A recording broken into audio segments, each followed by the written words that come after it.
Just posted it like osmosid it. Yeah, and we just say whatever's going on, smoshed and nosted it.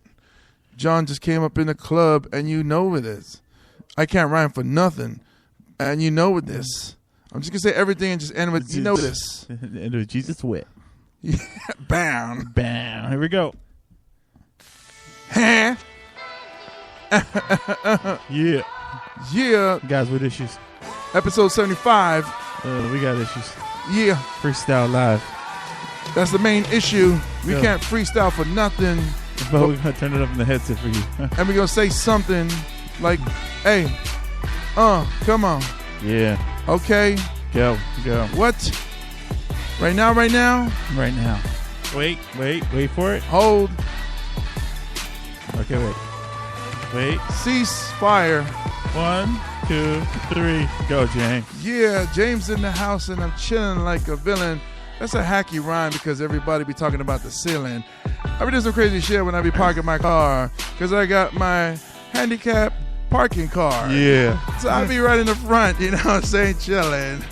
I said the word chilling again, and I guess like penicillin, it makes you settle down your hives or something, or I don't know, maybe those thighs I be thinking of, them ladies, and I want to say bitches, but you're not all. But I like to hit the switches. Yeah. I don't like snitches. I went from rags to riches back to rags because I ain't got shit. Yeah. But anyways, we are live right now, guys, with issues on the highway. Yes, we are. You're listening on your phone or maybe in your PC. Now check it out. I come to see thee. Me? Yeah. I feel like I don't care, man, because I'm tired as hell. Me too, man. I'm tired as hell. So this is going to be a crazy show if you guys are listening. Yo. Hey, Russell, you crazy for this one? Crazy for this one, man. Okay. Tropical storm. Tsunami in another area. Super typhoon in the Philippines. Hayan. Messed up. We be joking, but we be clowning, but we be loving y'all. I don't know where I'm going when I'm saying all of y'all and y'all. Russell finna take the mic. Yeah, for like 2 bars. One is candy bar. Yes, the other one is a ho-ho bar. Yo. Russell. No muscle. No time for the tussle. Just scuffle with my bro jeans. Yeah. The main muscle. The main muscle be my wiener. Yeah. But it's cleaner than any Filipiner. Yeah. Hey, if you guys are listening right now, you are in for a treat. Because this won't make it to the episode. This might. We just throwing stuff around. Russell's listening to some freestyle by Meth and You God and Master Killer. So it inspired us to just start freestyling because that's what we do. Yeah, we're tired, right? I'm sleepy. I haven't slept in a while. Russell haven't slept in a while. Yeah. Like within the last 4 hours, we did not sleep. And we need that sleep. So we're so tired that we ain't scared of shit. So we're just gonna freestyle flow, get the show going. We don't know what we're saying. Nobody be knowing. It's be crazy. Yeah. I be lazy. I be hitting a girl with the crazy eyes and lazy thighs, which means she doesn't use them. Well, if you're lazy and still alive, I'd vote for Maisie. Unless her name is Maisie and I be sleeping with the congresswoman. What? Yes. That's one of my dreams right there. You know what I'm saying? I hook up with somebody with power. Every hour we be knocking the boots from here to the Watchtower. The Aloha Tower. Oh, there too. See, I took mine to Jehovah's Witness. In Pittsburgh. And Fitness. With Bill Cower. On the hour. This is a game right there. We go do like Run DMC back and forth. We just all right. I got my Jamba Juice.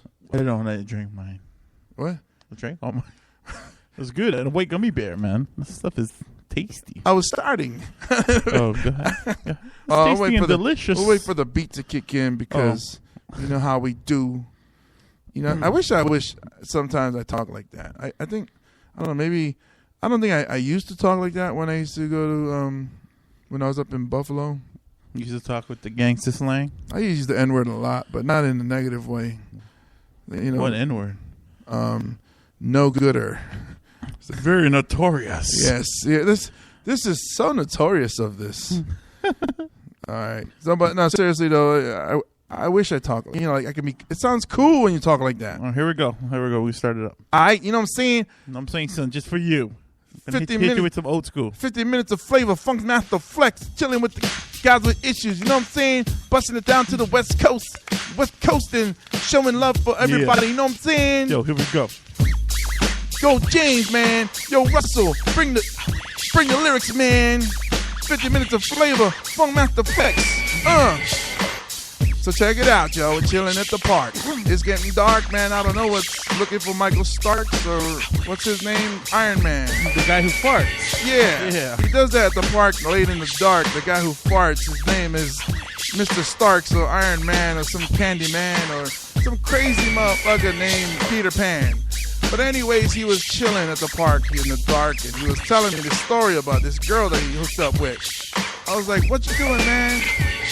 I forgot I was supposed to rhyme, but let's try it one more time. And mix up the beat. Bring in that guitar. Not a sitar, which is from India. Like, hello, my friends. Wow. I don't know where I'm going. I'm going to pass the microphone to Russell. Go, man. I wish I was a little bit taller. I wish I was taller. I wish I was like James, except I was taller. If you was like me and a little bit taller, you'd be much taller. Probably playing NBA or something. Driving an Impala. Yeah, probably. What? No roof Impala. Convertible Impala. I'm trying to think of the no roof. No roof. That's how you try to find your words. Like, what is the word for? No roof.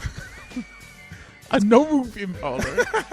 It's called a compact. No, not compact. Convertible. Convertible Impala. I'm going to write that down. You do that. For the next time I get somebody. Some of these kids here in Hawaii be wanting to freestyle battle me, you know? So I got to be ready. Speaking of being ready. What? We drop the beat one more time. Just for you. In your face. See what you got. What? All right, if you guys want to... Shane Lucas Price in the house. You guys want to comment on it, man, you guys can do it. Right. All up in your headset. Yup. Yo. Either one's fine. It's the remix. It's the remix of a song that we never made before. Remix of the original, which has never been created. But the name of it is Remix. In itself. Yeah, you can adjust it. You got a headset right there. Ready or not, I be chilling on the spot. I be looking for my dog. His name is Dot. I be like, come here, boy. Get up on this leg. Why would I want my dog to hump on my leg? It's crazy, but I'm just saying anything to rhyme. To pass the time. Right? My dog's penis is like a dime. It's got 10 units. It's got 10 units. It's a big dog, I guess. I don't know. 10 units? Yeah, I don't know, because it depends if you're in England, where they use the metric system, or if you're in Russia, where they don't use any measurements at all. That's so Sochi. They measure by that Putin. So that sounded nasty, what you just said. Yeah. You can adjust it however you need. Don't worry about it. Don't take this like it's a professional show. Because you have that look like, okay, I'm going to quietly sit down. Oh, well, man. I mean, I didn't want to be a douchebag. It's just like... You are not a douche, sir. You are far from douche. You are more like a dirty vagina. Yeah. That needs a douche. I feel like I have to dig at my facial hair. Yeah. That's why I like to scratch. Every time we hug, I'm like, oh, I remember when I used to lay down next to a vagina and the hair was just tickling down my cheek. No, I'm just kidding. I feel like every time we hug, you can't wait for it to be over. Yeah. Because when you don't hug or you don't hold, you embrace. I do. And that's the love right there, man. Sometimes I get a little uncomfortable because you just bring it so strong. And I'm like, oh, man, It's Are hard you to afraid take you're it. gonna get like a boner or something? A little bit. Well, not a little bit boner. A lot of boner, but Yeah, you're a big guy. little bit. Yeah. You don't want the boners to touch you, Mike. Yeah, don't cross swords. Yeah. Well, I'm a big guy, but I'm not black, so Boner it's kiss. like That's a boner kiss right there. yeah. You don't want Boner. that- I didn't know there's a term for it. No, I wouldn't mind doing like a dick hug or something. Like you just kind of. That would be impressive. No, you just go up and you. Thomas Lennon does those. Thomas Lennon. You know Dick who that is? hugs. Yeah, you just walk up and you just like bump dicks. Okay, how does the other guy know to do it? You actually ask. Excuse me, sir. Can we? Yeah, and if they're cool, they'll be like, yeah, sure. Yeah. Oh, I've never tried it before, but let's do this. Yeah, no, I get that response out like, oh, what's a dick hug? And I go, oh, it's just like, it's like a dap. Oh, okay, so like a pound. Yeah. Or Dick pound. Dick pound. Yeah. I'm picturing two turtles kissing. I'm picturing two turtles man. kissing or anteaters fighting. I'm not sure what anteaters get the long things. I guess that's in. No. My old roommate, his nickname was Anteater. Because Yeah. Kiss he kiss dicks. No. Because he was uncircumcised. we used to call those kids headless horsemen. Hey, the headless horseman. Does your friend want to come out and play? Oh my god! Imagine if it was holding like a jack-o'-lantern, like a headless horseman. Maybe. Okay, so here we go. So on his thigh, he can tattoo a jack-o'-lantern. Or like he can shave his pubes and draw eyes right above it, like an anteater's eyes. And they'd be like, holy cow. A woman would be like, I'm not sure if I should be afraid or excited. Okay, that's how you end the show right there. That's how you just bring it to a crashing halt. I'm sure that'd be a bit of both.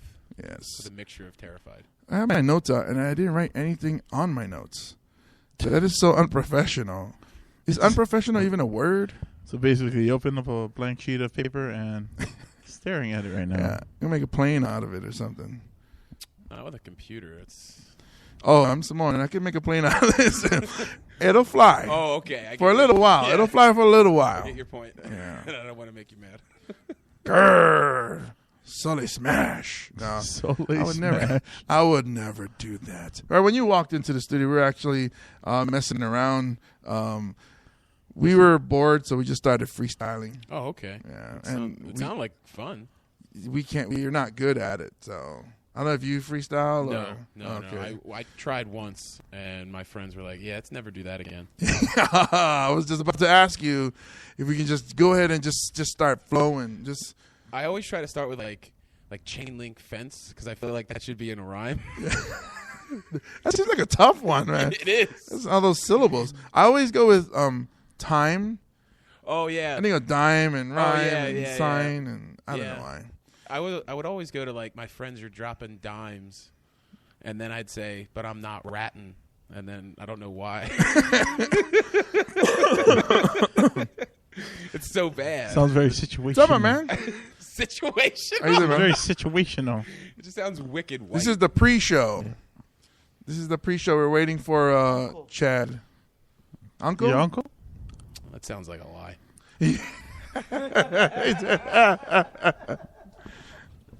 See, we are an amazing podcast where we get heckled in a closed studio. By your supposed uncle. Yeah, I don't know. He's calling me uncle, or I think he was calling you uncle. I don't know. But you remember him from Edge, right? Yeah. Yeah. He wasn't calling you uncle back then. What yeah. happened? I think he looks something. drunk. It is 5:15 Sounds very p.m. situational. 5:15 p.m. and that dude is already drunk. He smelled like vodka. Either he is a loser or he is living the life that we want. Dream. Yeah, I want to be drunk by 5:15. What of it? Some people day drink. Day drink. Yeah. I thought you were going to say date rape. Some people do that too. Do I look like someone who would just bring up date rape? Well, I don't know. Well, when you said day, I think I wanted you to go there. Yes. Please be a date rape. Wait, what? I watched too much SVU. I almost said SUV. You did watch too much SUV. Yes. Oh. Yes. Wait. So it's 5:15. 4:15 p.m. Okay. We are killing time waiting for Chad Wago to show up. Was I not supposed to say that? You I give me don't that know. look like. Why? Wait, I thought we were just starting Hold the on. show. What if we're his alibi right now? Where's alibi? Oh, like he's saying, "Oh, I'm doing a podcast." Because but, every other Wednesday. but then he's supposed to be at work. But he's saying, "Oh, I got to do a podcast, so I got to leave early." But then really, he's at like a gay strip club or something. I was thinking he was committing a murder. Oh, if any one of us in our comedy scene was to commit a murder, it would be Chad Wago. Yeah. And I'm going to say his full name too: Chad Bartholomew Ellington Wago. He has two middle names? Yeah, this is a Japanese thing. Oh, Ellington? Yes. Yeah. Chad Bartholomew Ellington Wago Esquire the Third. Esquire's in his name too? Yeah, That's it's going my to be beard. now. That's my. Oh, okay. That's my beard's name. Yeah, see, I looked at you and I was thinking, oh, Esquire. Yeah. Yes. There's a shout out to Esquire, by the way. Yeah, he's super excited right now. Yeah. Does his hair go straight? Yeah. He actually just got a subscription to Rolling Stone magazine. That's a true story, and I'm not allowed to read it. But does he pay for it? Like, does he? No. It was his birthday, and someone got him a subscription. Nice. Yeah. Also, maybe you should try to get him a credit card and see. That's not a bad idea. Yeah, it's like, oh, your credit score is. I'm sorry, Shane's credit score or Esquire's credit score. Yeah, he has his Esquire has a Twitter account as well. Oh, a Twitter account. Account. That's not like you have a tongue twister. It is with a clitoris or something. I'm sorry, I got that on my mind. Ladies and gentlemen, I am a little. It's been a marathon few days for me, not much sleep. So if the show sounds weird, it's because it is going to be. Oh yes, let's make it really weird. Yes, it's going to be real awkward. Even when we should do something for when Chad gets here. Let's just not talk to him. I don't think he's listening right now. I doubt it. Right? He usually he'll instant message one of us if he is. Oh, okay. So let's when Chad comes and he will just. What if he is listening? I don't think so. Well, then. No, let's let him do all the talking. Oh, I heard a. I heard is that it. him? Is he listening? No, it's not him. Okay. Keep going. So let's let because Chad he doesn't lead the conversation. Ooh. So he'll wait or he'll feed off of he throws in what do you call it, quips and stuff. Just keep throwing it to Chad. No, let's just be like, oh yeah, and then so what do you think about Chad? And it just even though after he's done whatever he's saying, like he says something like 5 words or something, and then let's just still wait for him to say more. I love it. Yes, so we set up Chad like that. So I guess I didn't miss you talking about what you recently were doing. No. We actually just started when you great, came up. I'm very happy. So yeah, well, first off, I guess we need to welcome our guest today. Episode. All of a sudden, I sound like some crazy. He is listening. Oh, he is. Ah! Damn it! Okay, so here's what we'll do. We will. I don't know. We'll write it down right yes. now. We're going to write down what we're going to make Chad do. See if he's listening and he's on the bus, right? Yes. Okay, so you'll be the reporter for us. So, Chad, oh, we didn't hook up our phone to the thing and we can have him call in. Dang, nabbit. Everybody's listening like, this is such a low-quality podcast. But trust me, there's more low-quality podcasts on this island. Oh yeah. Yeah. Actually, out there in like Texas too. Yeah. You want to call Chad? Oh, you got it hooked up? I don't know. Let's find out. Oh, like try that Google Talk. Yeah. Okay, cool. Technology. Look, there's a fucking dog in here. Well, technically, Oh, the dog is not I was the fucking. first guy to swear today. Oh. I already said no. It's cool to swear. Okay, cool. We just have a thing where we see how long we can go without swearing. We always end up swearing. We say, let's clean up the show a little bit. Oh yeah. And then Chad sits down and is like, fucking cunt.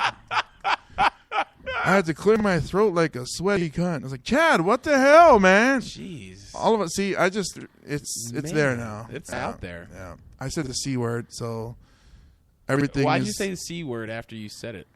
Like you actually said the whole word, then you.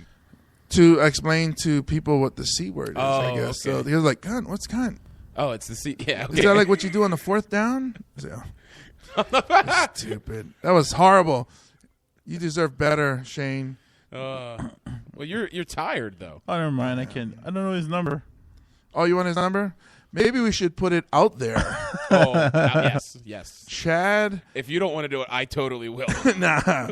Chad actually, he wants to keep his number private. That's the douche that we were speaking about earlier. What if I did it? He wouldn't get mad at. I mean, he couldn't. He would get mad at you. We don't want Chad. No. Because it's his personal number. It's 295 number.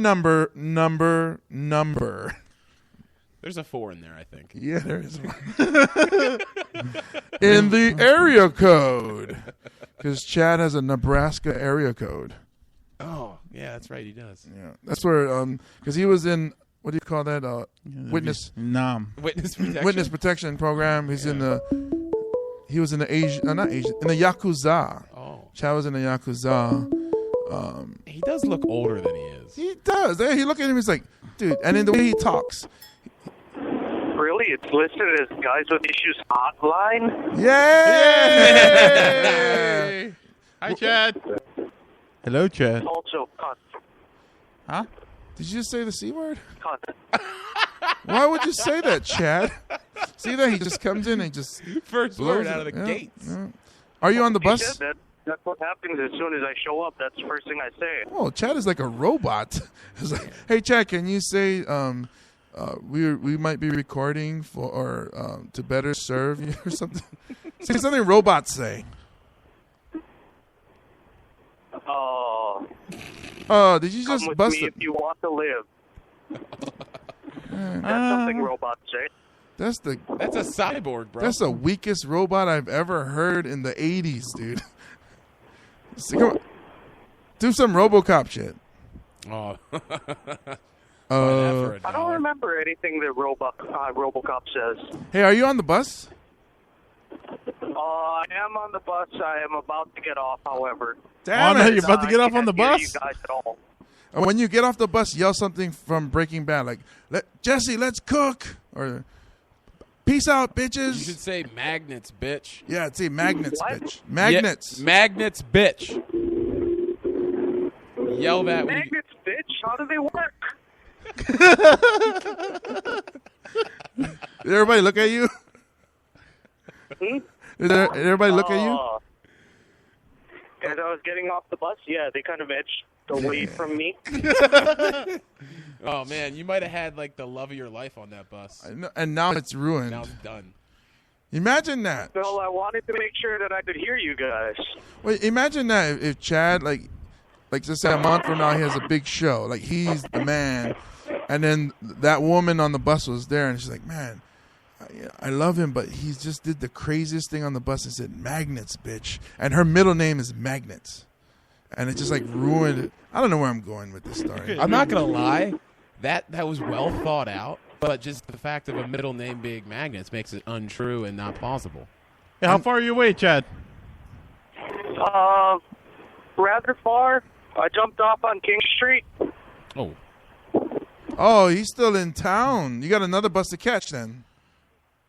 No. I hopped off on King Street right by 939, Hawaii's Premier Gentlemen's Club. Hey! Why'd you stop there when we were at Hawaiian Brian's? Because I can't hear you guys. Okay. Magnets. All right. So Bitch. what you did was you made it harder for you to get here on time. So we'll see you in a bit? Yeah. I should be there in about 10:15. Okay, we'll see you later, Chad.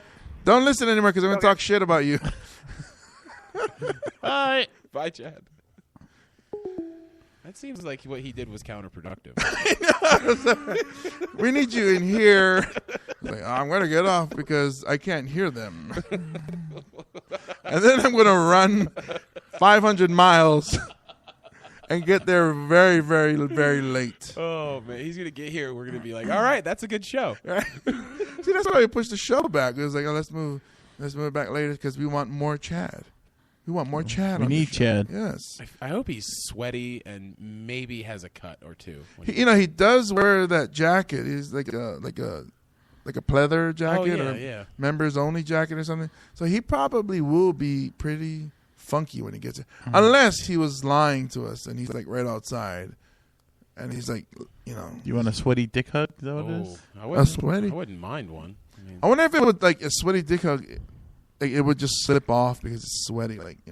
Well, It's not nude. Oh, it's not nude, huh? No. I mean, you can do a gym dick bump if you wanted to. Dick hug. I like that you have names for these things. Like you You knew really thought them out. Yeah. No, I mean, there's a club, I guess. Somebody's like, man, what do you call that thing, Shane? What do you call that thing where the man is naked and he bumps another man? You're like, oh yeah, that's.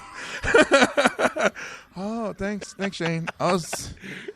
It was number 59 on the New York Times crossword, and Yeah. I had to fill it out. Not gonna lie, I have a lot of useless information. It's useless. My mom, when I was in the hospital a long time ago, she bought me a book of 1 million and one useless facts, and I read every single one of them. Wow. And I remember most of them. They're so stupid, like the weight of a Twinkie, all this random shit. That is some random shit. How much water is in the ocean? How much? Do you know how much? It's a really fucking long number. It's. I like, would think so. Wow, it's so correct yet so general. It's insane. How much does a Twinkie weigh? Less than a pound? It's just like 2.14 it's a very ounces. It's a very small number, but less than less than one. It's a very tiny number. Yellow die number 5. This is crazy. We should just go back to rapping. Oh man, you got our song queued up? Yeah. Oh, we're gonna go back to it. Let's get going. Oh, I think it was queued up. Yeah.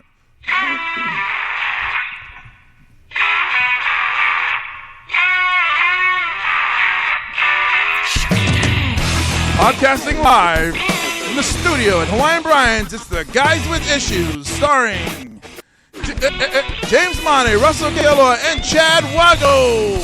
Come to my house, babe. Prove me wrong. Tell me that I'm fronting just for playing alone. Standing in naked, fire your shot. Rather see me dead, babe. Pretend I'm something I'm not. You said it's all I ever. I ain't got no doubt in my brain. Neither do the balls in my brain. Yeah, neither do the Guys with Issues. Big shout out to the Kings of Spade, they have a show coming up tomorrow. Or no, Friday. Valentine's. Yeah. Yeah. I think at Republic. Yeah. Yep, it's a Motown and it's the CD launch show. Yeah, I think Chad has tickets for that that he's giving away.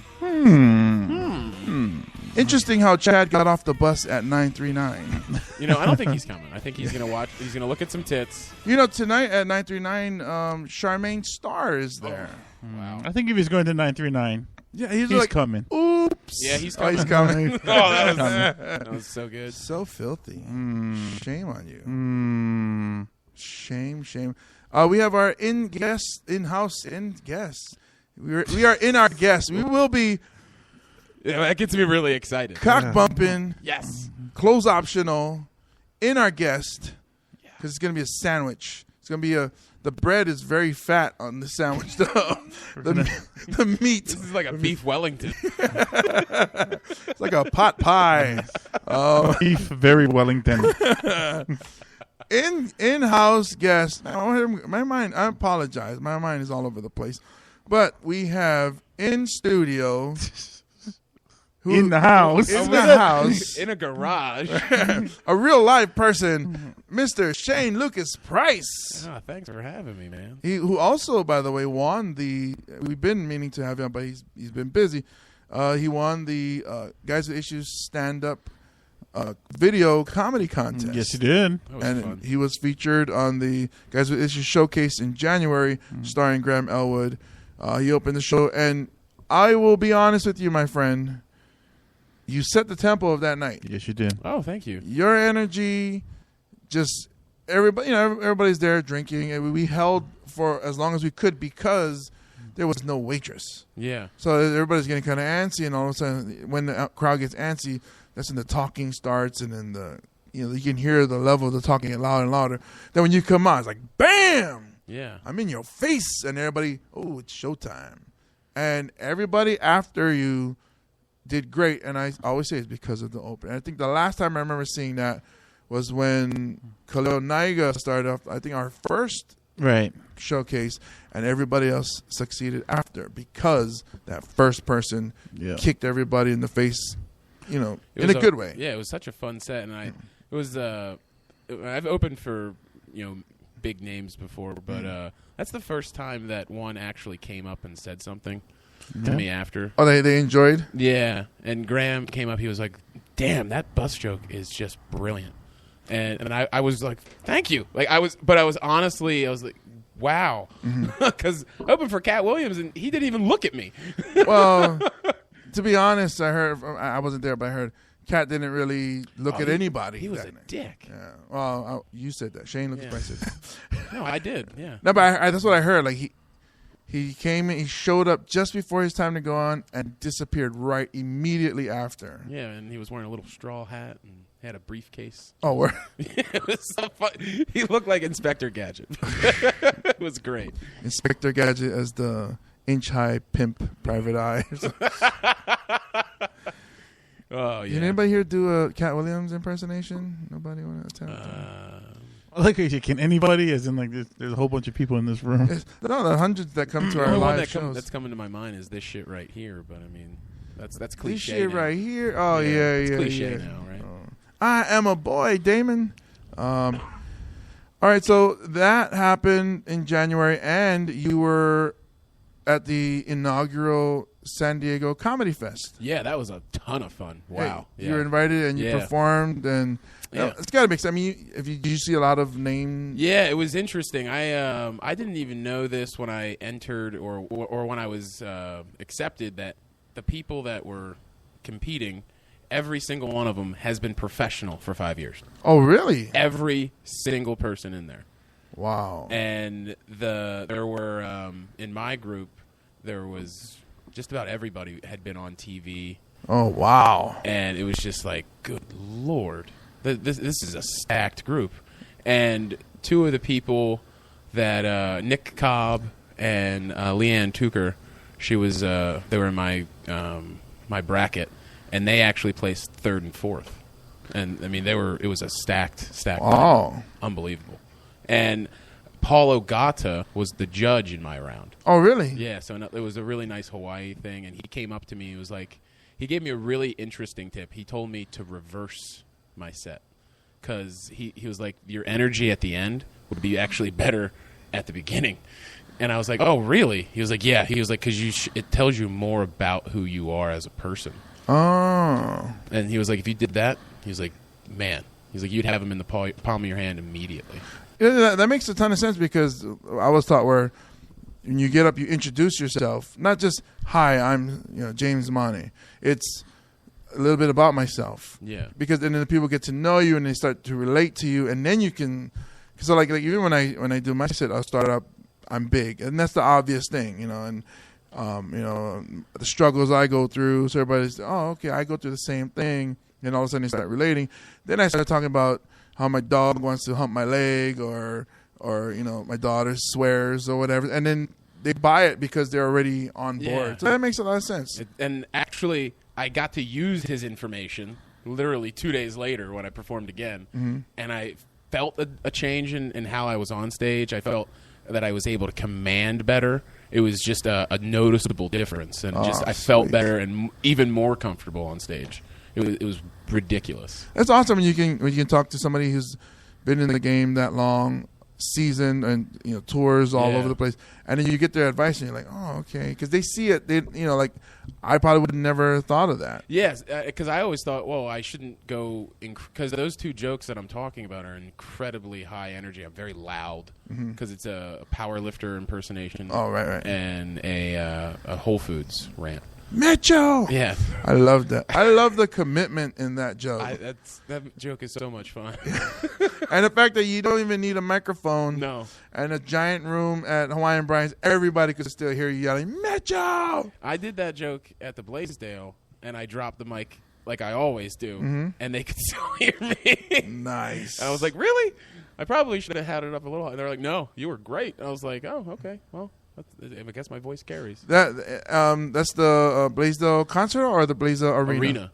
The arena actually does the sound does travel well. Yeah. I remember when WWF was here, and the Giant was in the ring fighting some jabroni nobody really knows, and then he goes, he waves his hand, he goes shh, so everybody in the arena is quiet. And he's holding the guy against the turnbuckle, the corner, and it's just this open hand slap. And everybody could hear it. Oh, shit. Oh, that reminds me of a time I went to a K1 fight at the Stan Sheriff Center. And it was one of the most random things. So I was sitting next to Herman Frazier. Oh, wow. Yeah, and he was super cool the whole time. Cool, like, what's up, baby? Actually, yeah.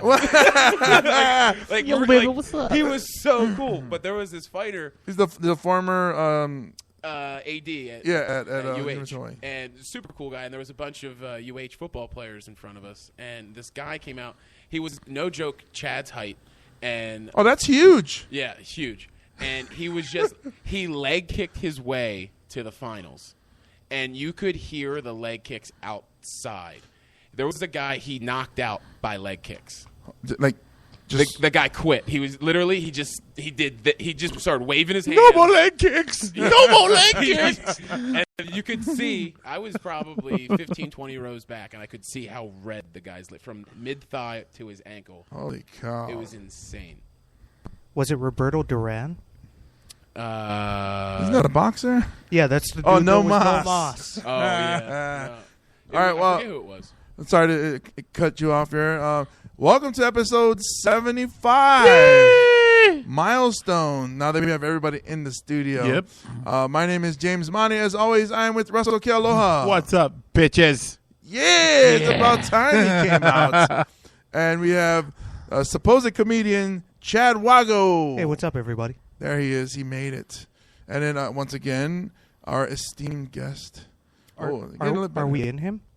We will be after the show. Oh, so you were listening on Yes. the entire time, man. Shane's opening made James happy.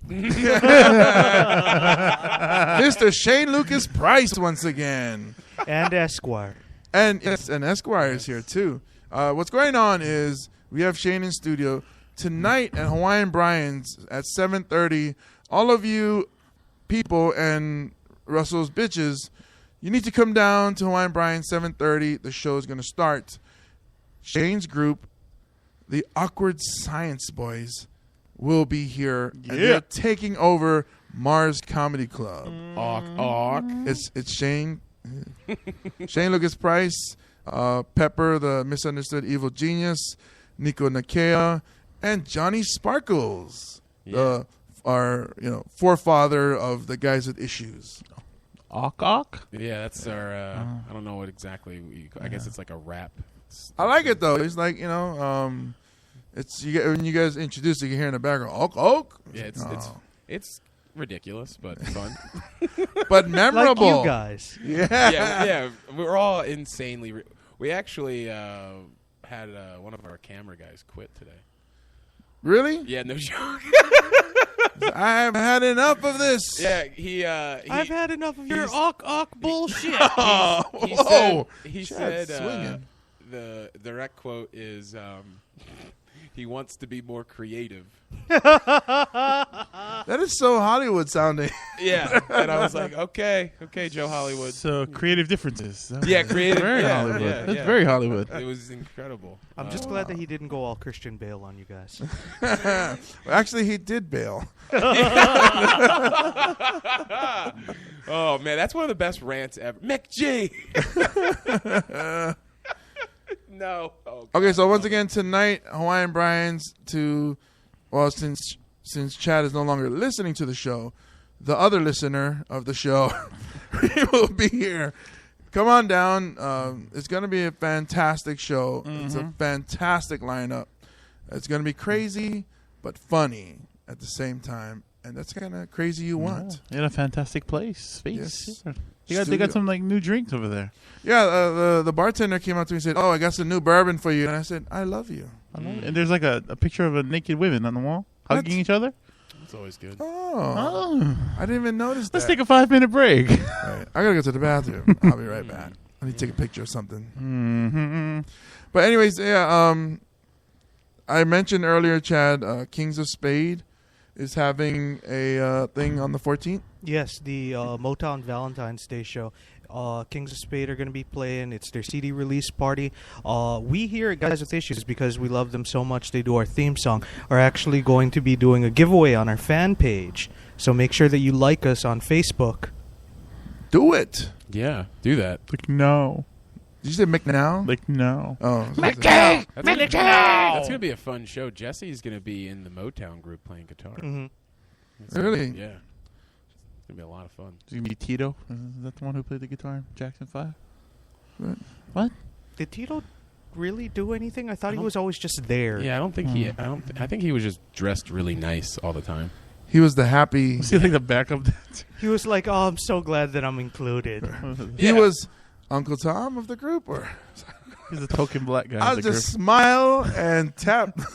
do my little dance. I don't know what I'm doing with my hands right now, but it's not flattering. It was funny. They were doing a promotion. I work at Hawaii News now, and they were doing a promotion for one of the daytime talk shows.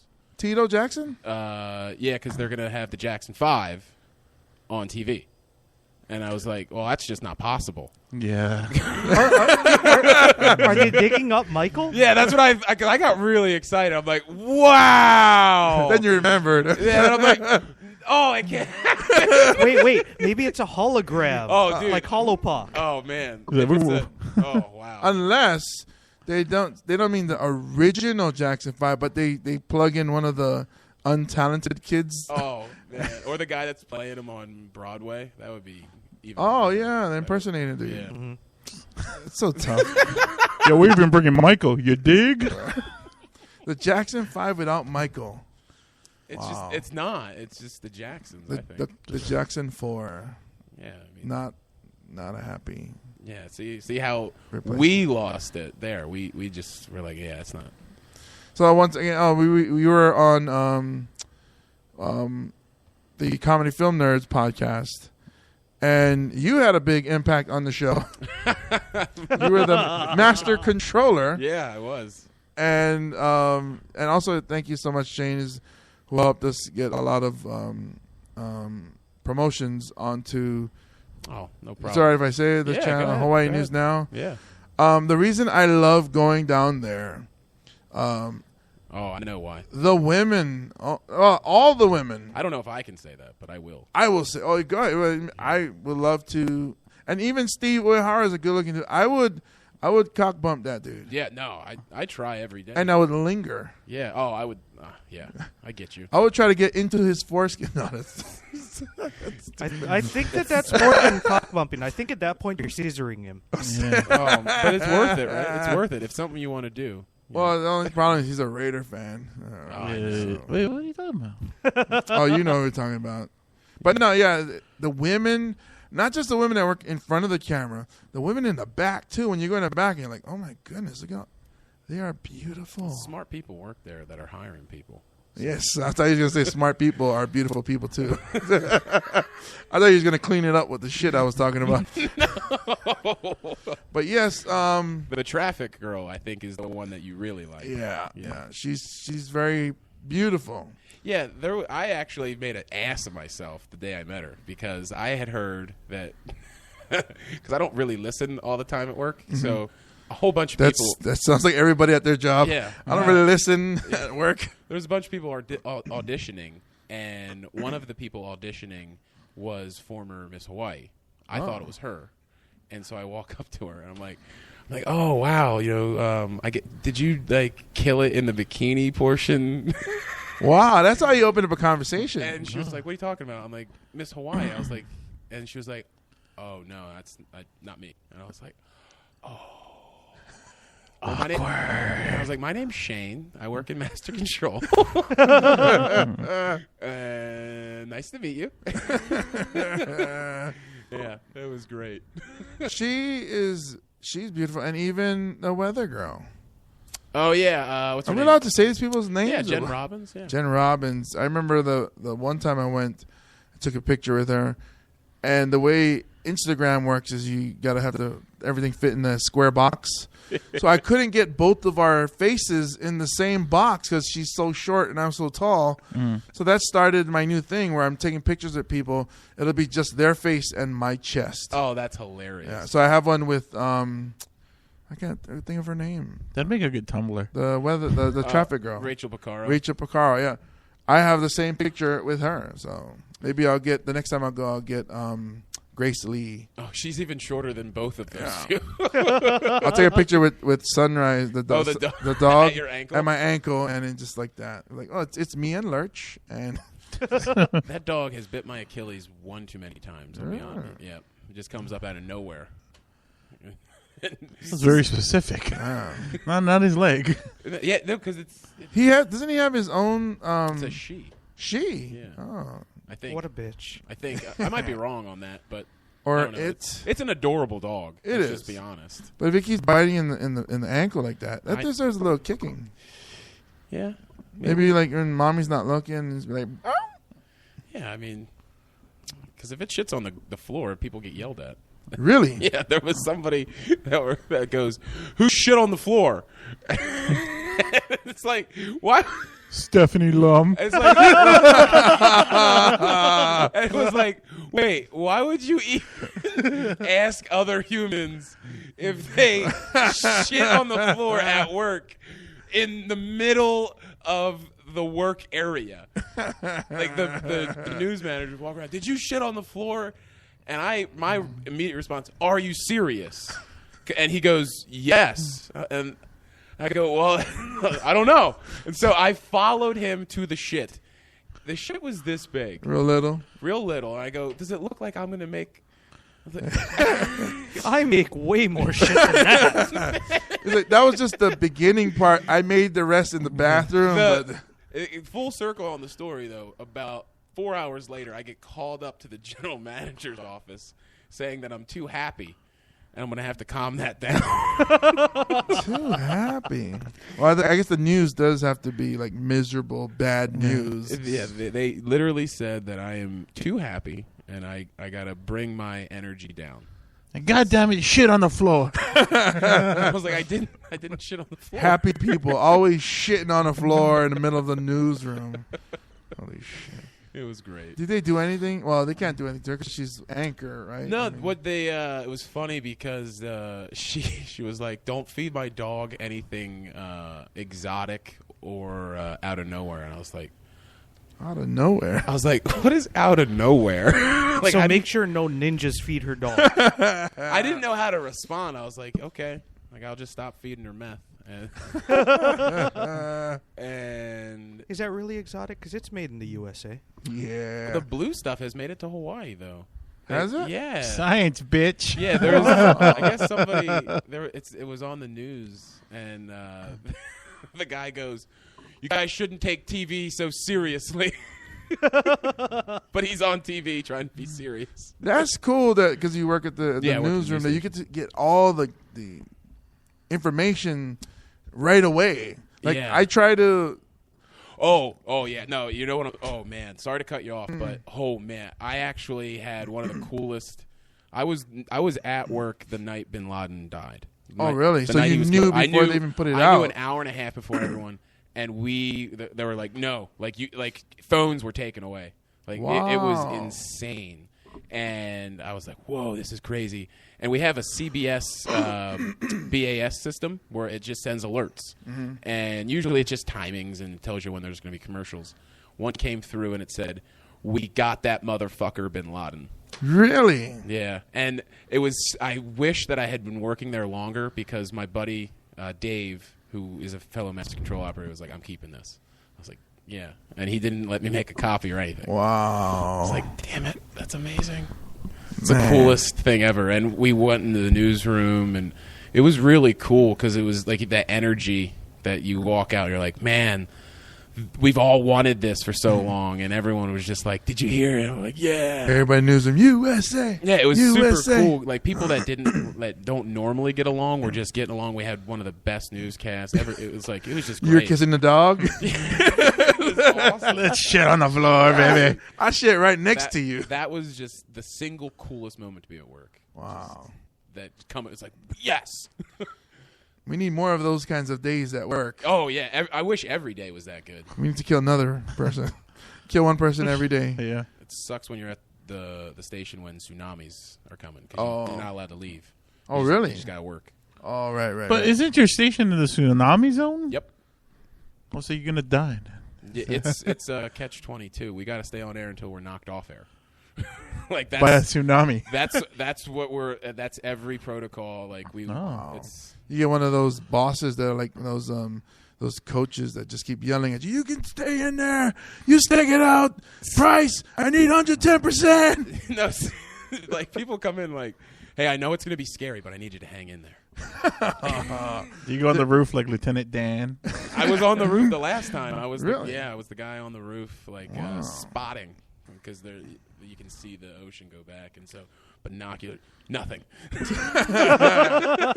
Still raining, but no ocean. It's nothing. You see, that's awesome. Where you're a stand-up comedian, but then you get to find out about what you do, other stuff that you do. You're not just hey, I'm up here telling jokes, making people laugh, but your job right there. I mean, that's a serious job, and you get all this news and stuff. Yeah, it's interesting when really bad things happen and other people find it enjoyable. There's a guy that used to work there.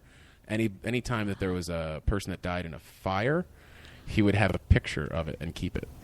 I know that I'm sorry to take it like super strange, but he would. I'm not even kidding. There was one time he was like, "Hey, do you want to see this recent one?" He's like, "It's one of the best," and I go, "What?" And so I can't believe I followed him, and so I followed him, and the person was laying down, and all she could see was their teeth. Oh my goodness! And I don't know who was sicker in this situation, though: the guy keeping the photo or the traffic guy that zoomed in on the body. Oh right. Well, I think the traffic guy was getting the news. Yeah. But the dude who kept the picture, Dude, every time, for some, I was like, fires? Like, is that a trophy or something? And wow, Guy Hoggy is a weird dude. Hagi means burn victim in Japanese, right? Chad agrees. Oh, it does. I would love to. Did they ever tell him that he was being too happy when there were burn stories? Sometimes I go up to him and I try to joke with him and say, "You got the weather wrong," and that's not a thing you say to a weather person. Really? They do not find it funny. Wow. They go, "Oh, can you do it?"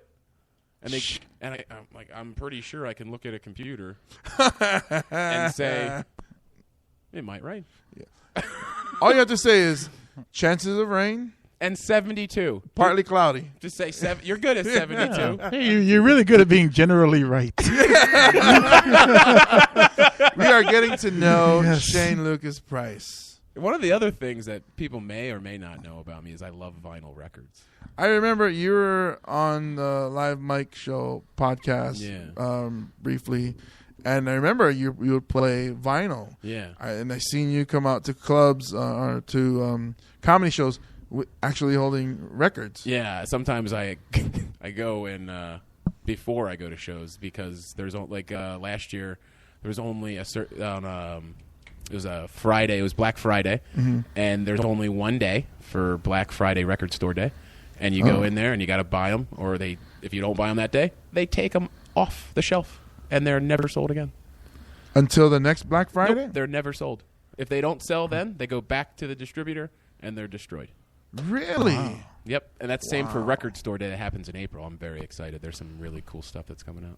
Wow, so you pretty much save for that day. Yeah. Oh, well, I mean, and then when I go on the road, my first stop is at a record store.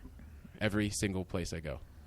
So when I went to Denver, I went to Wax Tracks, and then when I went to California, I went to Amoeba. I was there for 4.5 hours, almost 5. Wow. Yeah. I wouldn't be able to handle it. It's a lot of these old record stores. I don't know how those were, but it's always a lot of dust. Yeah. So when you're flipping through the records, every time you flip or you close, that dust just blows right in your face. Usually, I can't handle too much because then my nose gets all stuffy and then my eyes get all watered. And because I used to DJ back in '99, back when I was Big Game Jesse James was my DJ name. Oh, that's amazing. And I did not know that. It was amazing. Yes, and I like it. Am I in the minority? well, what happened is I used that name when I was John Jamming 93.1. I used to do mobiles with Cooley and the gang. Now AOL back in these days, AOL chat rooms, you made your name or whatever. So I tried to put Big Game Jesse James. Now one letter too much. It didn't fit. So I had to take off one letter. So I was looking at it, Big Game Jesse James. Well, there's no spaces. There's 2 G's. Maybe I'll take 1 G off. Big Game Jesse James. Okay. And it's like when I go into the chat room, somebody asks, "Are you bi?" And I'm like, "Bi? Why would you ask that?" That's the first thing that came into my head. And then they hit me. I was like, "Oh, you're locked in already as By Game Jesse James at AOL.com." Oh man. There is no one happier than James that AOL is basically dead. Yeah. I still actively use my AOL email account. Really? Mine's just dead and Every gone. single time I get made fun of for it. Really? Everybody. AOL. SPOcean at 71.com. So you guys go ahead and email him. You chat with people in the chat room with that name? Yeah. That's how ASL? that's how I used to Oh man, that's how I used to meet. I actually became really close with one who was in Australia, who I hope is a woman, but she says she was. So. Okay. In this story, she is. Yes. This is pre-catfish time. So. Yeah. Yes. Nobody knew what that was. Her name was Leah Middleton in Australia. Yes. No air quotes. Leah Middleton. Leia? Yeah. Yep, that's a girl's name, right? It's very feminine. Starts with the sound instead of a. Yeah, there's no way that a Star Wars nerd didn't make that up. But from Australia? Come on, man. Like they don't have Star Wars in Australia. It's all over the stars, James.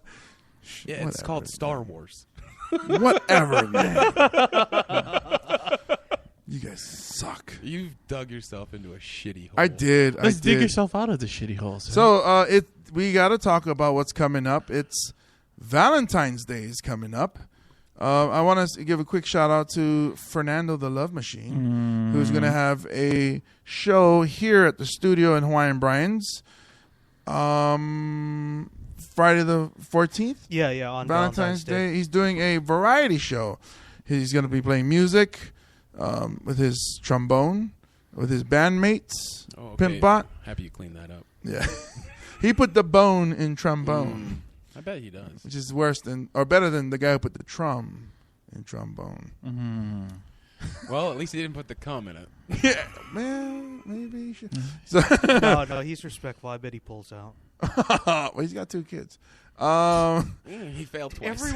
Everyone makes mistakes. Yeah, I did once. That's what he was trying to avoid. So, I'm in Chad, and Chad is in me. Oh man, that's funny. And so he's also going to be doing stand-up comedy, and he was here last week, featured last week, and did a great job. He's very funny. His comedy, stand-up comedy, improved a lot, and I think our scene is getting much better because a couple of the open mics, I saw improvement, and I'm very happy that people, working on original material and doing their, working hard at doing really good shows, and it's very promising. So, Valentine's Day, fan participation, questions. Ooh. And we're also going to get some of our own. I like how Chad's like, I don't know what you're talking about. Oh, when you listen to the episode again, you'll know. The question was, I'm sorry, I got to get through all of these. Chad's still looking around like, what the fuck are you talking about, I dude? feel like someone's gonna come in and shoot Chad. Do you know what the question was, Chad? I know what the question was. I don't know what the question was. What's the question? The question. Oh, actually, I think I do. What is your worst and best Valentine's Day ever or memory? Ever. I guess ever. Yeah, well, ever of your life, I guess. I'm trying to pull up the one. Forever, ever. This was messaged to me. He said, Ever? He said, this was so bad that I couldn't put it on your page. But So we're gonna put it on the podcast. I like that. Yeah. So let's see. There he is. Are we naming people? Yes. Yeah. Peter Roy. Oh, full name. Peter Roy, who is our Florida fan who lives in Germany. Yeah. Here is his 2 worst Valentines. Okay, he was 10th grade, broke up with... This actually, this one wasn't too good. He broke up with his girlfriend on 2 weeks before Valentine's, and then she squirt ink on his clothes and goes pissed or whatever. That one's not that good. This Was his girlfriend the squid? When you said squirt, I thought they got back Yeah. together. Yeah, oh, okay.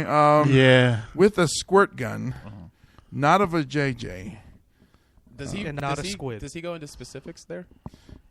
Yeah. Be good. Oh, okay. That he said that. Even Indian ink, I think he said. Oh, Indian ink. Yeah, they said this is back in like the I've heard back of in that. the day in That's the like 80s. some sort of like ritual to do that to someone. Isn't that what they used to put the dot on their Yeah, head? my mom's Native American. That's Oh, there. Okay, all right, sorry.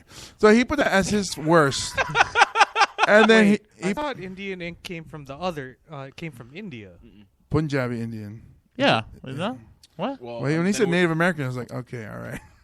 I thought we were talking about. We're not on the same page, guys. No, okay. So his second worst, which I think is his worst. Okay. He was 22 years old. And it's Uh-huh. very long, so this gets into like a Hustler magazine thing. Dear Hustler. I was 22, and my girlfriend planned a special surprise for weeks and kept telling me it would be the best Valentine's ever for me. She said she would arrive at my apartment at 10 p.m. and I should be showered and ready. So she shows up at 10 p.m. with some other girl I had never seen before. What? Now, my girlfriend was a raver, Uh-huh. and I could tell she was tweaking on something, but that was nothing new. She introduced her friend, told me they were going to the room and getting naked. Ooh. All I could think of was how great this is going to be. Girlfriend and her friend lay on the bed and start to kiss, taking each other's clothes off. Girlfriend pulls him onto the bed and said it was his turn to have some fun. She started pulling off his clothes till they were all naked. Uh-huh. And then she said to her friend that she had to go to the bathroom. So they went to the bathroom, both the girls. They seemed to take forever in there. Came back into the room, looking like they had done a pound of blow. That's Yeah, that's what he says. It's about one Twinkie. Glazed over eyes and just not really there. They crawled into bed and both started playing with him. His girlfriend put his cock in her mouth for about 2 seconds before. And then wait. my girlfriend- man. Oh, okay. And then her girlfriend's friend put his cock in her mouth, Okay. and the girlfriend slapped her. Yes, that's exactly. And then the girlfriend punched her in the face Yep. and was screaming, "I told you he was mine." So that's what he... And then Oh, there's more. Oh yeah. Oh, yeah. punched again in the nose, which seemed to explode, sending blood all over him. As he jumped up to stop her from punching this girl, and she swung for his face. So he pulls his head back just enough so that her fist, grazes his cheek, and blasted a hole in the wall. Wow. Looked at her eyes. They were rolled back in her head, and she was screaming someone was going to die. He tackled her onto the ground. As he was laying on top of her to calm her down, her friend, who was bleeding from her nose all over the place, kicked him square in the face. Oh. And said, "Get off of my friend." What? He jumped up and asked her what the fuck she was doing. The girlfriend, who was laying on the ground, kicks him in the balls as hard as she could. He doubled over in pain, dropped to the ground. His girlfriend stood up screaming something about "Don't fuck with us, asshole." Wow. Both girls grabbed their clothes and went storming out of the apartment naked, still holding their clothes. Found out days later that they weren't doing coke. Oh, they were doing PCP in his bathroom. That certainly explains the wall. Moral to the story: don't ever fuck with a Denny's waitress who lives in a trailer and spends all her money on raves and ecstasy. And oh yeah, this all happened in Florida. Perfect Sounds ending. right. That sounds right. So that's not the best one. It's not the best Valentine's. I would say that's the worst. Oh, Yeah. Yeah, they're definitely the worst. It's definitely a good story. It's Yeah. just not good. I was thinking that was going to be where she went to the bathroom and he Did the girl? and did the friend, and she comes back and just freaks out. But that's good. That's a piece. I didn't know where you were going with that. It was like, oh, the girlfriend put the dick in the mouth. Then the girlfriend's friend put the dick in the mouth. I was like, oh no, please don't have the girlfriend put her dick in his mouth. That would be weird. That'd be a big her dick in his mouth. Yeah. Party over. Worst Valentine's ever. Yeah, true that. That would be the worst. That would be worse. I brother, my turn for suck your dingling. Oh man. Okay, so Chad, you got anything? A couple of my favorites was friend Andrew Outwater, does stand up sometimes. Mm-hmm. He said it was just before Valentine's Day one year when he earned his Red Wings. Oh. Red Wings, as in blood? Yeah. Oh, okay. Mm. I was gonna say Red Wings. Is this a new thing with the kids? Was he go to Detroit or something?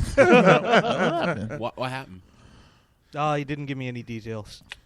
Red Wings. I guess we gotta come up with something. So he had sex with a girl that had her period. Yeah.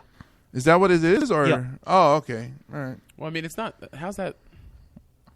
Was that the worst or is that the best? He didn't identify it. I'm assuming that it was the best because I know Andrew. Oh. And it means that he got to have sex. Oh, because he had sex, it was good no matter what.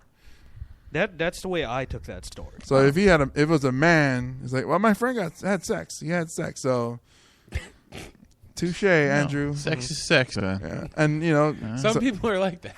sometimes when you do a guy in the butt, it stretches and it bleeds. Somebody that we I'm know. not saying I know by example. So what's next, Chad? My very sad friend McKenna Dyer. Oh, I know McKenna. He's a good guy. Wait a minute. He's a good guy. Yeah.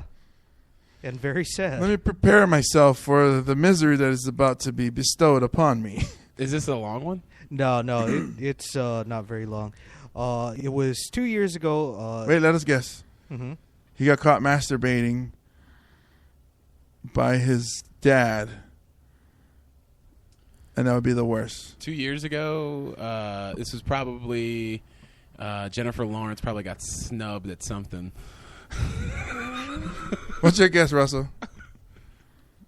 I don't know him, so I'm gonna Just go with what's in your heart. Just imagine a very sad person who blows everything out of proportion. Oh, okay. You now know all about him. I don't know. He hit his dick with a hammer. That's a good one. He probably would. I feel like Shane was closest. It was just being single, having the flu, and watching a really bad episode of Glee. Oh, gosh. Worst Valentine's ever. God. He was disappointed in the episode of Glee. She wasn't even in tune with everybody else. She did not harmonize properly. What's that guy that killed himself on heroin? What's his name? I don't think Corey Motley. Oh yeah, Corey Monteith. Yeah, he probably was all about Corey too. He's probably really It's like, sad. why? Why did you have to go? All right, Russell. I don't have any. No one Best or responded worst? to you? How No. about your best or worst? My best or worst? I really don't have any. Nothing really bad happened. Nothing Okay, good. what about best? Nothing really good happened. You know, just Just another day. just another day. All right, Mr. Yeah, I Sanford have show? one. You have one? Yeah. Is it a All right. best or a worst? It's a combination of both. Oh, okay. Wow. A borst. Yeah. A Borst? Or a West? Junior year of college, I was single. I was hanging out with a bunch of my friends, and I get a phone call from a girl I went to school with my freshman year. And she was like, hey, I'm in town. You should come hang out with us. And it was Valentine's night, so I was like, okay, yeah, let's do it. And so I went to a party, and we started drinking vodka and wine mixed. I don't know if you guys ever done that. Don't do it. You get really fucking drunk. Oh, perfect. Yeah. So what happened was, I didn't know this at the time. I found out later. This girl is married when this whole thing happens. Okay. So that's a good thing, right? Yeah, I thought so. Okay. All right. So what happens is everyone falls asleep. I'm sitting in a chair watching an episode of Dexter when it was good. And she crawls to me and says, I'm going to suck your dick. I was like, yeah, okay, that sounds good. It's like you have to convince yourself. Yeah. So she undoes my pants. Yeah. She takes out my dick. She starts sucking my dick. Well, then about 45 seconds later, I just feel a bunch of pressure right here in the inner thigh. And then I go, what's going on? And then I hear... She was out cold with my dick in her mouth. Wow. So she was Snoring. jobbing you. Snore jobbing, yeah. And so I had this internal battle. Okay, I was like, Gotta finish. and so because it wasn't for me. It was for my friends that were going to know about it. Right. Because it's not like I'm not going to be. I have to tell them because they saw me get in a car with this beautiful woman. Your mama didn't raise a quitter. That's right. I'm not a quitter. And so I go, all right, what can I do here? And I went back to high school days when I heard about the Superman. Superman that hoe. Have you guys ever heard about the Superman? No, I guess not with your reaction. So she didn't have a shirt on. So I finished by using the dead weight of her head. Yeah. So you skull there. And then I came on her back and I put the blanket on her back. And then I picked her up and I put her in the bathroom. That's where I made my mistake. When I She put her in the woke up? bathroom. No. Door locked. There was no other bathroom. Okay? I immediately had to piss. So now I'm walking around looking for a bathroom. The next door I open up in the kitchen. No fucking joke. 1, 2, 3, 4, 5. I open up the door. It's a fucking brick wall. Oh. So I'm like, okay, I'm in a cartoon house. And so I'm like, I gotta piss. What do I do? And so I open up the fridge. There was this much apple juice left. So I chug the apple juice, piss in the apple juice bottle, put it back in the fridge, close the door. I'm going, okay, I'm gonna leave. I open up the door, and an alarm goes off. So I'm like, I close the door and I hit the alarm thing. It shuts off. I'm like, okay, that's probably not the best alarm. I fall asleep. Everyone wakes up later on the next morning. They're all eating breakfast, drinking apple juice. They ask me if I want a glass. I go, no. Can I have a ride home? And so she gave me a ride home. And then she drops me off, and she goes, strangest thing, I had this weird crustacean on my back, and the apple juice didn't taste very good this morning. I was like, I don't know anything about either of those. I closed the door, and I walked up to my apartment. Well, bitch, what's up with this cartoon house and brick walls? Dude, that was the scariest thing ever. It was ridiculous. Did I rape her, though? I mean, saying out that out loud. She started it. Okay. All right. So you just finished. Yeah. You just completed task. Yeah, I mean, I think she would be proud. Yeah, I'm sure she'll hear this and be like, "Oh, That's what happened. That's how I got the towel stuck to my back. I was Superman, that hoe. I'm Superman, that hoe." Oh, I tell you what, I felt like Superman the past two nights. oh, good segue. Yeah. There's an elephant in the room. Yeah. Hey, don't be so hard on yourself. He's lost weight since the last time I saw him. Yeah. You don't see it much. No, I'm playing. I actually got big. But a smaller elephant, I am.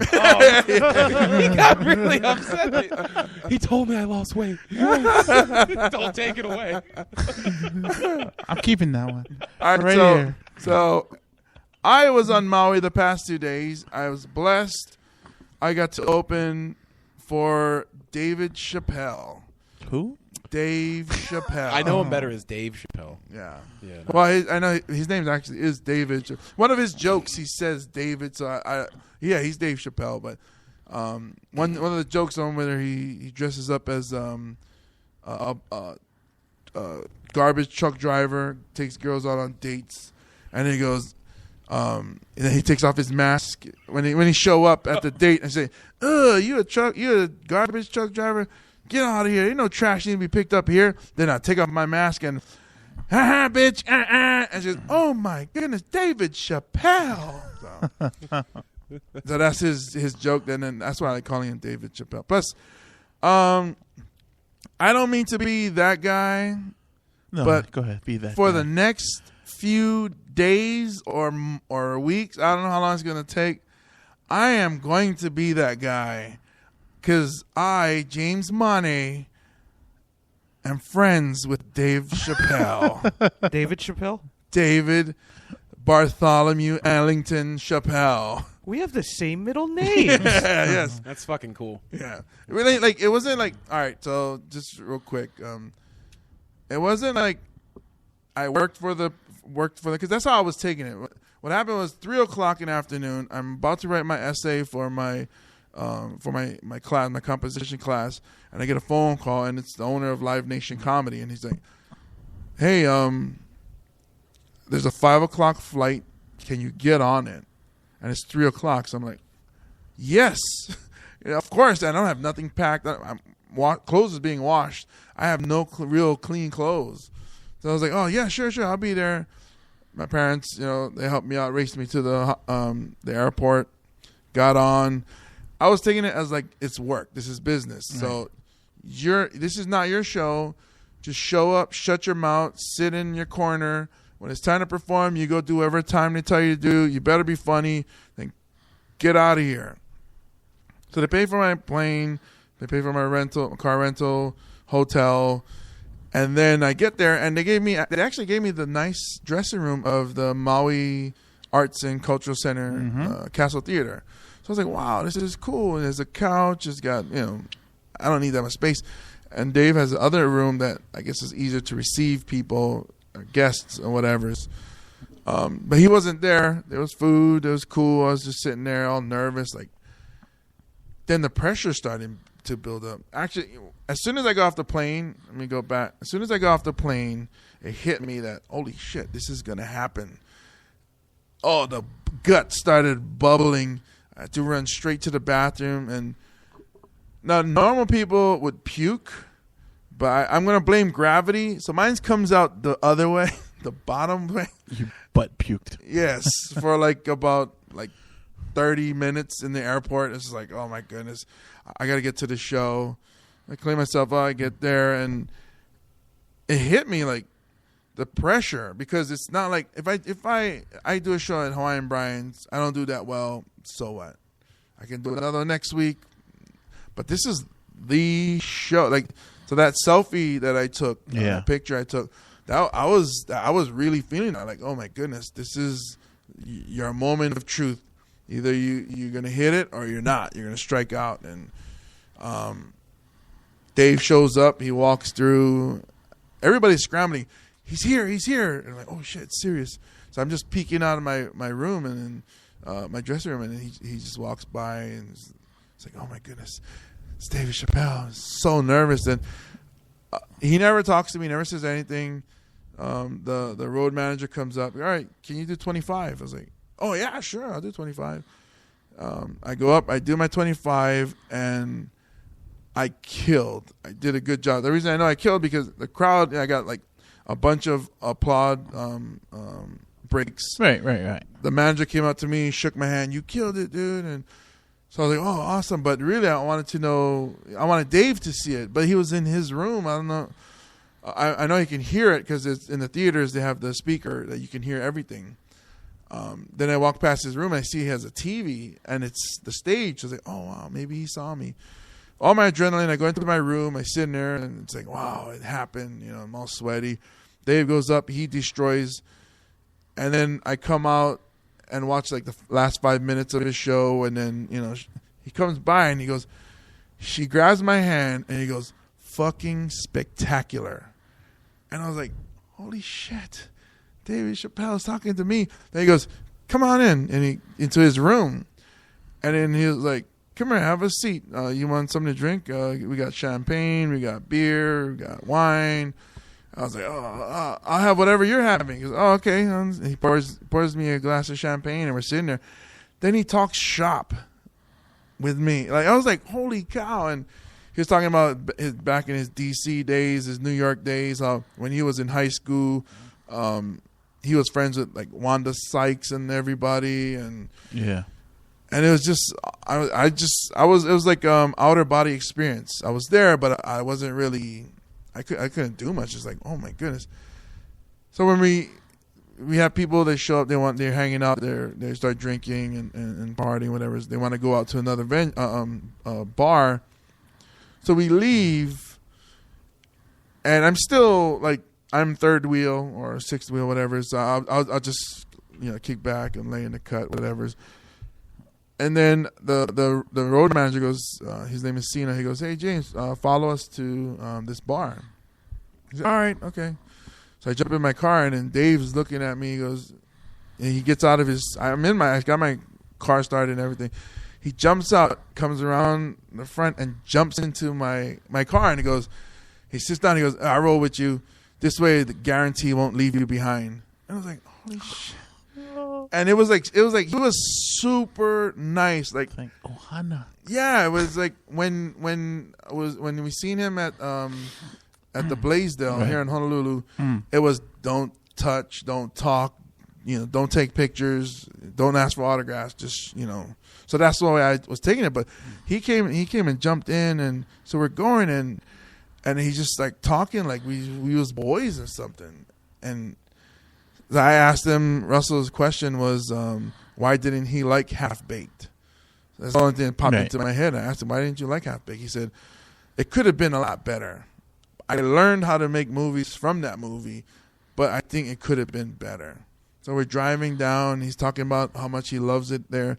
Then we start talking about legends, Hawaiian legends and Samoan legends. We're talking about why the coconut has the face where you drink from, and Maui, we call him the Hawaiian Superman, and he's really into it. He's like, we're going back and forth, and I told him about my village in Samoa, the turtle and the shark, the legend with that, and he was loving it, and it was so awesome. I told him before I left, I said, I don't know what it's like for you. I mean, you've done all these shows. You met a lot of local comics wherever you went to. But for me, this is the best moment in my career.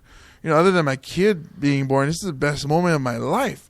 To be able to perform with you is awesome. But the fact that you sitting here and talking with me, I can't handle this. And he was just like laughing it off. And so the second night we went out again after 2 shows. And he does the same thing. He gets out, he jumps in my car, and it's just me and him again rolling down. And he immediately starts talking about, giving me advice. So he's talking about, he said, you ever watch Richard Pryor?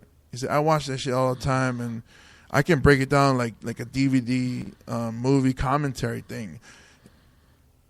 And you'll never see it until you get to a certain point in your career how brilliant Richard Pryor was. And I was like, honestly, I watch it and I just think it's funny. He's like, no, you got to put yourself in that period of time. Nobody was doing that shit. He started doing it. But it also was a part of him that he was talking about. It wasn't just, I'm going to tell a joke and yada. He was telling some serious, and he was breaking it down. He was like, Martin is the one that introduced me to it. Martin was like, hey, you got to check this out. He was saying Tommy Davidson started it. What happened was when he was starting out, he would write notes, about his set. And Tommy Davidson came up to him and just grabbed the notes and crumpled it up and said, do you know your jokes? He goes, yeah. I said, well, what the fuck are you doing writing it down for? Just get out there and do them. And I was like, wow. And he's just telling me he's telling me to, continue. He thought I did a really good job. He really loved my say. I can see your structure. And that's the main thing is a lot of comics, new comics, they come out and they just talk, But there is a structure. And like, even with him, he has so many callbacks that are like just awesome. So he was talking to me about structure, and it was like, I see the structure. He even, and this is how stupid I am, he gave me advice. He said, this might be kind of hacky, but you know that joke when you talk about they kidnap Samoans and your father calls. Maybe if you tried this. I was so in awe that he was talking to me. I have no idea what he said. I have no idea what he said. All I remember is saying, this might be kind of hacky, but you know that part about your dad where he picks up the phone? It'll come back to you, I think. I feel like that'll come back. It was just so much to take in. I was like, just 2 days, just Dave Chappelle. And I was telling him, I was like, this is...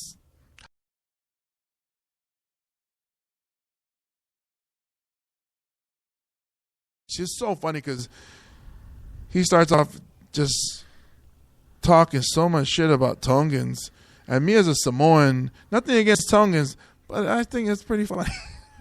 You need to talk about the handshake. The handshake? Yes, you need to talk about you need to talk about the handshake. See, I told Russell this story earlier, which is embarrassing to me. Oh, did you fuck up the handshake? Not with him. Okay, so he's there. I know last week Woody Harrelson was there. So when I get there for the second night, which has 2 shows, him and the road manager and the owner of Live Nation, they were doing yoga. But it was being taught by Woody Harrelson's wife, and they were doing yoga. And then they come back and they're talking, and they go, "Oh, we're gonna have a lot of people here in the room tonight. So they can grab some more chairs." Say Steven Tyler's coming, and I was like, "What?" Whoa. And but first thought was Tyler Perry because David Chappelle's black. So, and I was like, "Oh no, wrong one, racism, go away." And then it's a good thing you didn't say something out loud. Okay, wait. So Medea in comes Steven Tyler. Like, holy cow! So it doesn't say anything because it's before the show, and I'm thinking, wow, Steven Tyler is gonna see me perform. Aerosmith is gonna see. I wish he had brought Liv Tyler. I would have proposed right there. I don't care if she's married. Anyways, so I do my set, and I come back. Steven Tyler's not gonna hang out. He's just gonna, he says his goodbyes to Dave, and then he looks. Somebody makes eye contact with you, and they want to say something, but they don't. They kind of turn away, and we kept like eye contact, me and Steve Tyler, like a couple times, and then I nod my head, and then he walks over, and then he goes, great job, and I go, oh, I was that time I was starstruck.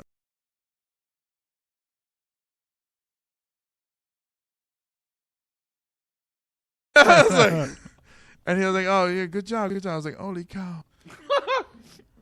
I really messed that one. I should have cock bumped him. Yeah, no, that would have been good. Was he dressed ridiculously? He looked like he could have been an extra on Pirates of the Caribbean. Maybe. He had that X-Men Rogue white streak in his hair. Oh yeah. But no, he was very welcoming though. He didn't seem like a prick or anything. Like he really appreciated being there and loved the show.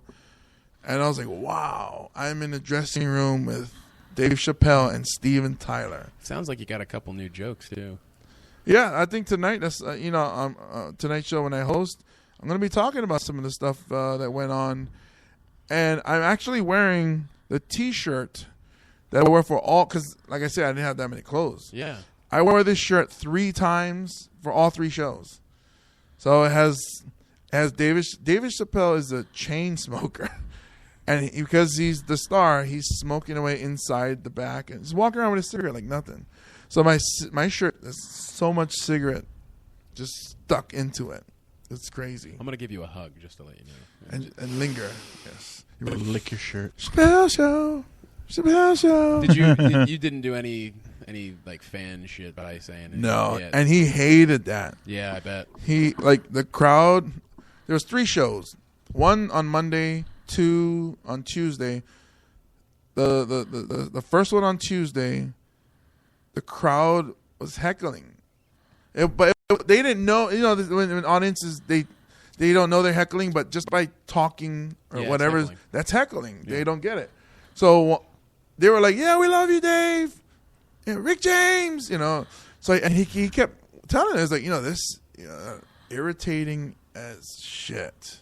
He's telling me, it's like, and because I know his jokes, so I can hear him do his jokes and then stop to address what's going on, and then he wouldn't continue the joke because he already threw him off. Oh, okay. So it was like, he's like, I don't give a fuck. I just got to do my time. But I can see where his ego came in, and he still tried to win him over. He eventually did, but he went over like maybe 20 minutes, and there was supposed to be there's a second show. So the manager's like, come on, wrap it up because we got another show. But he did win them over. They didn't boo. Yeah. He won them over. They stopped talking. Yeah. But he changed the style of the jokes that he was telling. And then it got, so I guess he adapted to the crowd. But 30 people were kicked out from that show. For calling Talking, out? calling out, or pulling out cell phones. And because they were really strict with that over there. Yeah. I saw a couple people get kicked out over at the Blaisdell. Oh, really? Yeah. Wow. There was, right when he got up, about 2 minutes after, there was 2 white guys got kicked out. For their phones? Yeah, the one that I actually witnessed him saying, I was answering it. I wasn't taking a picture. Here. Like he was showing it to the person. They were like, nah, it's out. Yeah, wow. And the rules are pretty strict. Yeah, I mean, why can't you just go in and just be present? Just be in the moment, right? And then when we go out, he says that. He tells people, we're going to go out, but remember, Fight Club rules, which is don't tell anybody. So no cell phones and, no pictures and no autographs. So you still have some people asking, but he really does. So I don't have any pictures of me and him at Maui or any autographs. I wanted to, but it's like I don't want to be the jerk, It's like I thought we were friends, and now you I don't like that. Why would you make me do that? Yeah. So I didn't ask for any, but I got contact information. So I was like, wow, I'm friends with Dave Chappelle. Yes. Yeah, I feel like having his phone number is way better than an autograph. Yeah. Well, I don't have it yet. I have the road manager's number, which is how you get to him. So. Oh, that's one step closer. Can I than the ask rest of a us. silly question? Sure. Do you feel like he's gonna maybe give you another bone one of these days, or Another bone? Like- Yeah, he said he would use me again. yeah? He said when we were driving on the last night when we went out, he was like, "Oh, you did a great job. We always use local comics. Not only did you impress me, but you also impressed the promoter. And it's always a gamble when you use local talent, because you don't know if they're going to do well or not. So he's like, oh, yeah, I'll definitely give you a call again. But then again, Hollywood talk, so, I loved it. I mean, it was a good experience for me. I honestly hope that, the comics here in the scene, our scene, get that experience. I think that helps everybody get better. The more guys get more experience doing bigger shows like this, the better our scene will get. I hope that they're proud and honored to be working with you. That's how I'm looking at it, because I know a lot of people, they get pissed when they hear other people are opening for guys that come in, and I feel like that's a negative way to approach it, because then you're putting all your energy into saying, oh, what? Why not me? That could be like, well, if it could be you should just work harder. Yeah. And I feel like there's a divide in this scene. Like we could be so much better if everyone was just like, yeah, good job. But there's so many that are saying, oh, well, it should have been me. Yeah. And that's I feel like that's sad because I don't want to take anything away. I feel like that's the cool. If anyone should have done it, it should have been you. Like when I saw that pair, I'm like, yes, because the two thoughts went through my mind: he's opening for Dave Chappelle, or something terrible happened. And I was like, that's why I texted, I hope you're opening for Dave, because I don't know what else could have. I was like, oh my god, I know there's shows, and I got so happy. Like I was honestly at work, like, oh my god, James is opening for Dave. I appreciate that, man. I was actually I think you were telling me to do that, or it was you. One of you. Where you just wait till the last minute and then... Oh, that was him. And then you let him know. So I was like hinting. It's like, oh, man, on the way to Maui. Yeah, teasing. I was on my way to Maui.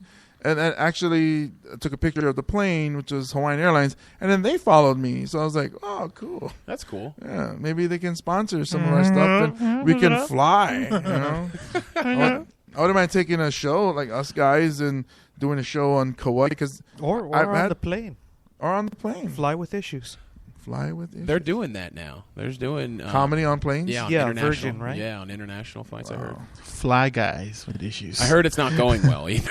Yeah, turbulent. You do your setup. You get to the punch, and I was like, boom, seatbelt, flight is on. Or just terrible turbulence, and you get knocked.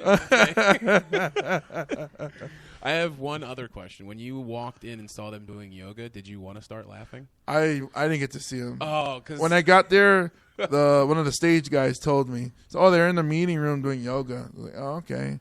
I kind of wanted to. I think you told me to take pictures, right? But I was like, see, I thought you were saying the crowd was doing pre-show yoga. That's what I'm like. The crowd is doing yoga? That's awesome. Maui is... But so typical Maui. So typical Maui. Everyone, 1,500 people doing fucking yoga. Right before Dave Chappelle. It's going to be a really relaxed show, guys. What's cool is I talked to him the last drive. I was telling him, so I do a podcast. And he, oh, yeah, I heard. And he's like, I'm going to talk about my experience. Is there anything that you don't want me to talk? Because I know you're a very private person. He said, I would never do anything in front of people that I wouldn't expect them to tell somebody else. Like, if I'm going to do something, I expect people to talk about it because I'm a public person. It's just going to happen. So I would never do anything in front of people that I didn't want out.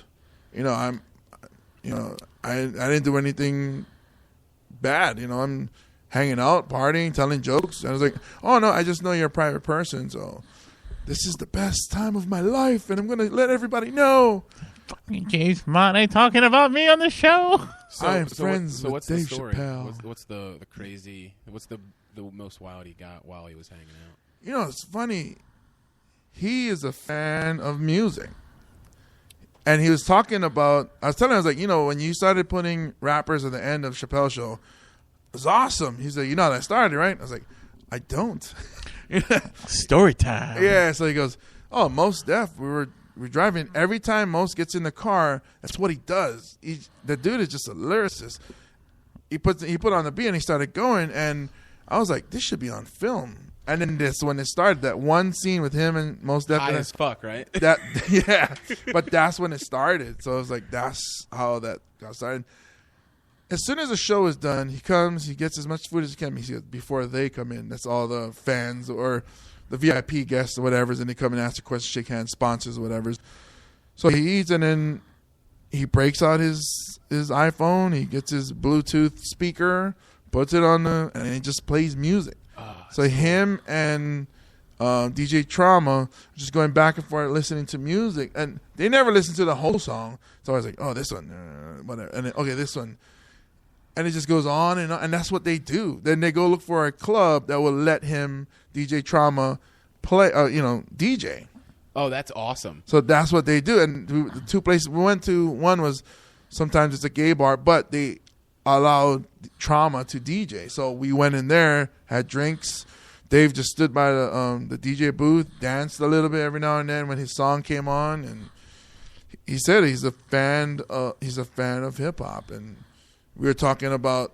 I was in the right place at the right time. I was in New York State, West New York, in 93, 94, which is the golden That was a great era time, right yeah. there. So he was like, "Oh yeah, so you know this," and he starts breaking it down. Oh, that's amazing. He starts not freestyling. He starts reciting lyrics from other raps from those days, and I was like, "Oh man!" I told him my thing was Low Tug, Lords of the Underground. So I was like, he was like, "Oh yeah, I remember that." Then he started playing some new stuff I've never even heard before. It's some comedic stuff. Some guy who I guess emailed him Bobby McFerrin's song, but through the whole song, there's a guy going, "Nigga that dance something, nigga that dance," you know what I'm saying? Nigga, the whole just keeps going over and over the whole song, and then DJ Tron was like, "Oh, I'm going to use that for the battle I got coming up in New Orleans for the All-Star break." I heard about that. It's so crazy because every time Chappelle is talking and he just refers to somebody like nothing, but it's like he goes, "Yeah, Martin used to do this," and I was like, "Martin who?" It's like, "Oh, Martin Lawrence." I was like, "Dang, he's talking about so many cool. famous people. Like there's Buddy Wiz." So I was That's like, awesome. and it's just like, wow, this guy knows so many people. Like And Mos. Mos is one of the best. I think he's so underrated as a lyricist. That's what he was talking. Dave was talking about. It's like with hip hop now, it's like the lyricist is like it's not as strong as before. It's so water. Yeah, It's sad actually because they're not even thinking. That's what I like to go online and type in Mos Def freestyling, and you find some really fun stuff. Like there was one where he walks up on kids playing basketball, and he's like, "You guys want to listen to me freestyle?" just like and they're like, "Yeah." And yes. then one person tries battling him, and so he goes back and forth. Wow. And it's the coolest thing. And there's another one. It's like a 4-part video of him and Eminem, and Eminem is laughing in the video. It's like the realest thing I've ever seen. And so Mos Def goes, "All right, I'm not gonna go too hard because I'll fucking kill you." Really? And so M does that back, covering his mouth. And so Mos goes for 3-4 minutes. Then M comes in, and it's just back and forth for about 30 minutes. And they're just standing there. The funny thing is, part 1, there's 5-6 people. By part 4, there's probably 100 people around him. Wow. I got to see that. It's so fucking cool. Anytime you type in Mos Def freestyling, you will spend at least 2 hours. And you'll probably go on these real fun journeys of other people that he likes and he'll put on his channel. It's so much fun. Yeah, I was telling Dave, I remember back in 94, a friend of mine from Queens had a mixtape, and this is back when it was actual tapes. Yeah, tapes. He had a mixtape, the whole side. This is one of those 90, so I think it's 45 on one side. 45 minutes, one beat, Method Man freestyling the whole, and he'll take breaks and let me hit this, and you hear him talking, and they get right back into it, and it's just one beat the whole side. I was like, holy crap, who does that? There's some really good, and he's a psycho now, but there's some really good early Kanye like that, where he just walks into a room and he just goes, "Is it ready?"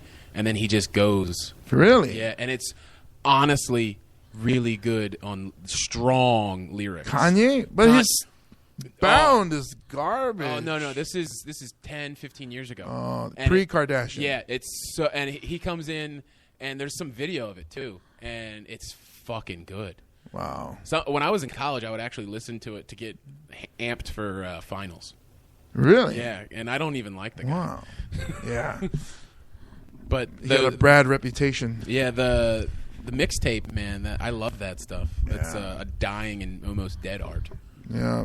Damn, this new age of rap. All right, we are actually running out of time. We kind of went over, but it was a good episode. Yeah. Because we actually got to get ready for the show. Yeah. We got to get the room ready. Those of you guys still listening, please share the episode. Tell a friend. Tell an enemy, hey, you might want to check this out. You might laugh. I don't know. Maybe you hate them. Email us at guyswithissues@gmail.com. Check out our website, marscomedy.com. Also on Facebook, check out Shane Lucas Price Also, Awkward Science Awkward fan Science. page. Yep. They're going to start a new sketch comedy show here in Hawaii called Demented. Demented in Paradise. Yeah, it's going to Demented in air Paradise. on K5 in April. Which they're actually fundraising for on Indiegogo right now. That's right. I just saw that commercial. All you guys acting a little crazy. So check them out. Anything else you want to plug? Or? No.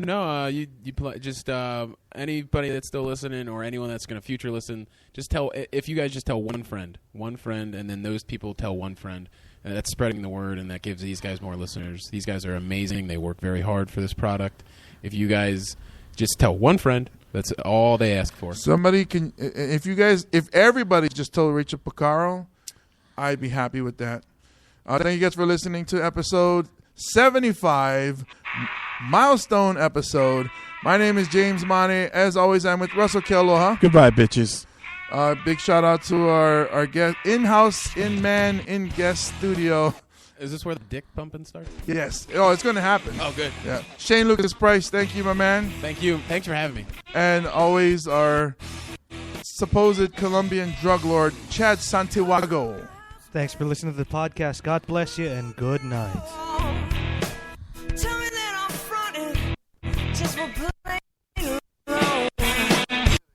Standing naked, fire your shot. Rather see me dead, babe. Pretend I'm something I'm not, 'cause I bleed. You say it's all I ever had. Lord, I ain't got no doubt in my pocket. Neither do the boys in my